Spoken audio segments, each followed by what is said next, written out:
Athletic Bilbao en finale de la Coupe du Roi. Logique totalement respectée ce soir au Camp Nou.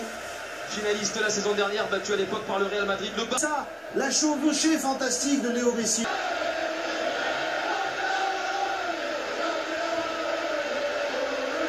Il ne s'en lasse pas, Jean-Luc. Les joueurs du Barça de remporter des trophées, regardez ça comme des gamins. Bilbao en finale de la Coupe d'Espagne. Luis Enrique, le successeur de Tata Martino, auteur d'une formidable saison, hein, quoi qu'il. Terrestre une nouvelle fois de Léo Messi. Avant cela, cette image symbolique, l'accolade avec Luis Enrique, c'était il y a quelques instants. Léo Messi et Luis Enrique, on connaît leur relation tendue cette saison. C'est une image qui va peut-être être interprétée en Espagne pour une collaboration qui va se poursuivre. Les joueurs du Barça attendent la remise du trophée. On a vécu leur joie. Je vous propose de vivre le moment de la soirée. Léo Messi, l'extraterrestre, au Camp Nou, dans les conditions du direct. Vous êtes dans le public et vous régalez vous aussi.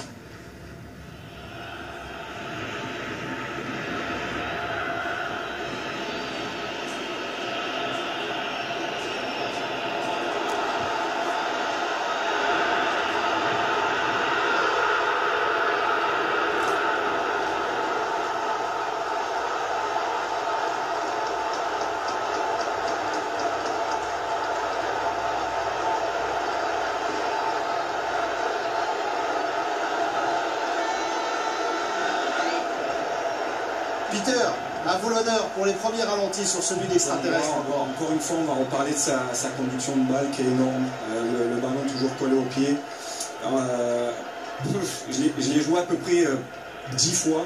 Et je peux vous dire qu'en plus, c'est très difficile de le mettre par terre. On sait, il y a beaucoup de joueurs qu'après un seul petit contact, ils vont au sol.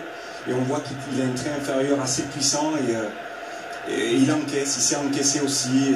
C'est vraiment magnifique. De revoir, c'est exceptionnel. Le témoignage de Peter Luxa qui a été martyrisé une dizaine d'années en Espagne par Léo Messi au Celta Vigo et à l'Atlético Madrid. Philippe Doucet, ce gros plan sur le ballon et les pieds de Léo Messi, vous étiez étonné encore une fois par sa capacité à garder le ballon près de ses pieds.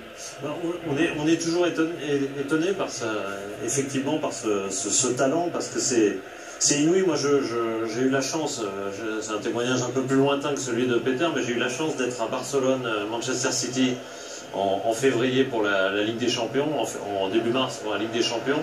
Ce soir-là, Messi avait été tellement éblouissant, tellement il a régalé tellement le public, c'était tellement extraordinaire qu'on est obligé de sortir du stade en se disant mais finalement, je pensais que c'était le meilleur joueur de la période, mais non, c'est le meilleur joueur de l'histoire du football. Alors, j'ai pas tous les éléments de comparaison, évidemment, on mais verra, évidemment.